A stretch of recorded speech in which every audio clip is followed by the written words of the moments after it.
Hi guys, my name is Abrie Beeslaar. I'm the winemaker of Beeslaar Wines, and today we're going to start with the first of a couple of shoots that we're going to do about commonly asked questions in our business, and there's always a lot of different questions when it comes to wine, and we're going to try to cover a couple of interesting points on wine. So stay with us and enjoy this with us. Thank you.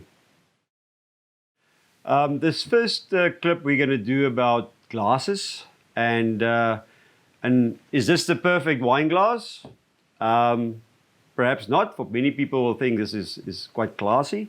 But we're going to cover glasses and show you the difference. And we're going to use one wine and just explain the difference that we find in different glasses. I think most people look at glasses for the visual effect rather than the value it can add to the experience of the wine. And I think when we look at the different glasses, we'll touch on some of those topics. We've selected a whole range of glasses for you to look at and for us to taste from. And the first glass you see here on this side is a stemless glass. These are all crystal glasses. This is a stemless glass, and that means it does not have one of these, what we call the stem. The benefits of the stemless glass is that you can fit it into your dishwasher, which is always an issue if you have a big group of people over, and to wash these glasses, especially thin crystal glasses, it can be a challenge. So the stemless glass is quite nice to fit in your dishwasher, and also when you have picnics, it is not top heavy, so it doesn't fall over easily. So stemless ware is becoming very popular, and people quite seem to enjoy them. The rest of them are all crystal glasses. The hand blown compared to the molded glass is always a seam on the glass. So some of these glasses, when you have a glass at home, you'll feel there's a seam. That means it's been molded. Compared to a blown glass, that means that was handmade, and you can't feel the seam on that. So that's a big difference between crystal. And also the thickness of the glass. I'm going to talk about, once we pour the wine, I'm going to talk about how that also have a effect on the experience that you're going to have with the wine. And we're all about having fun with wine and having quality wine, and the glasses will have quite a distinct effect on the wine that you're going to have. So let's pour some wine.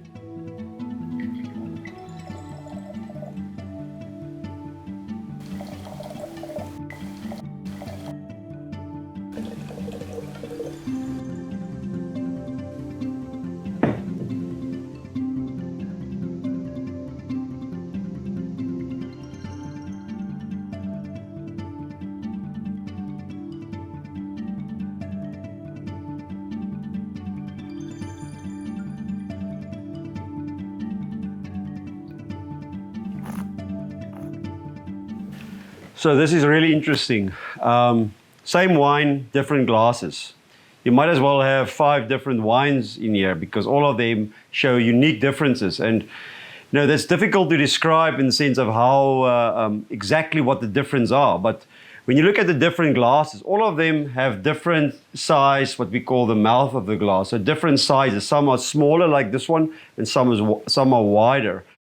As soon as you go for the wider mouth of the glass, the wine opens up more. You find much more of a savory notes to it, just not only just the concentrated fruit. As soon as you have a smaller mouth, the wine seems much more concentrated, more fruit driven, and much more almost closed. But it's not only the aromatics of the wine that comes out with the different size mouth, but also where the wine hits your palate.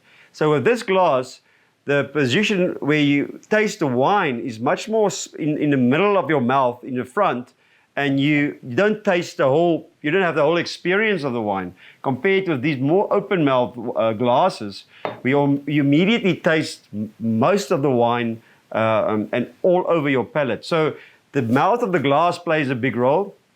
And of course, then the way that you perceive the aromatics of the wine. Of course, a wine must have a good size that you can swirl it. If it's too small, you can't swirl the wine. Why do we swirl wine? Because we want the aromatics to get out of the wine, that you're able to taste it and smell it, of course. And some wines, you don't have to put your nose in your glass. You don't have to put your nose in. It actually just comes out of the glass. And some glasses just allows more of that than others. I quite enjoy this glass. I quite enjoy this glass and this glass. There's no specific reason this is a beautiful glass, but the way that the wine pronounces itself for me is pronounced better in these three glasses. I think with a very small mouth, it actually, it hides too much of the wine characteristics. All of them are big, nice size wines. If I have to go for a stemless glass, I think this is a beautiful expression of what I want in our wine, and it gives you all the characteristics that I'm looking for. Although this is a smaller mouth, this is quite a big glass, and you can swirl it around. There's enough space for it. And it's a nice combination between the fruit and the spices, which is very, very typical of Pinotage. So here you get a bit of the earthiness, which is very typical in our Pinotage, but also the different fruit layers, black currant, a bit of red berries, but pronounced more in a perfumed way, which is very, very elegant. And then when you get to this glass, it's almost like everything is coming together. It's just a different experience, and it's a very thin stem. It feels like a chef's knife in your hand, very balanced, and everything just comes together beautifully. To explain that, I'm not sure how to do it. It's the quality of the glass and the quality of the wine, but this is really, I find, the best expression between all of these glasses. In front of me, there's glasses ranging from 30 Rand to 800 Rand, or $2 to $60 if you want to have it. So a wide range. All of them, the wine is quite enjoyable, but very different expressions in each of them. What is the right glass for you? You have to check it out. I'm not sure. But go try the glasses. Go try different glasses, because you might find the wine to be good in one glass, but the other glass might just make it perfect. So at this point, I'll go for this big boy. So, why are we using different glasses? I think a very easy way to explain it is, you remember the World Cup opening game when we played the All Blacks? This glass is like that. You can see the quality of the wine, as we saw in the Springboks, and it's there. You can see it. But it's still hiding something away. And then this glass is like the final. Effortless, without hiding anything, the quality just shows itself.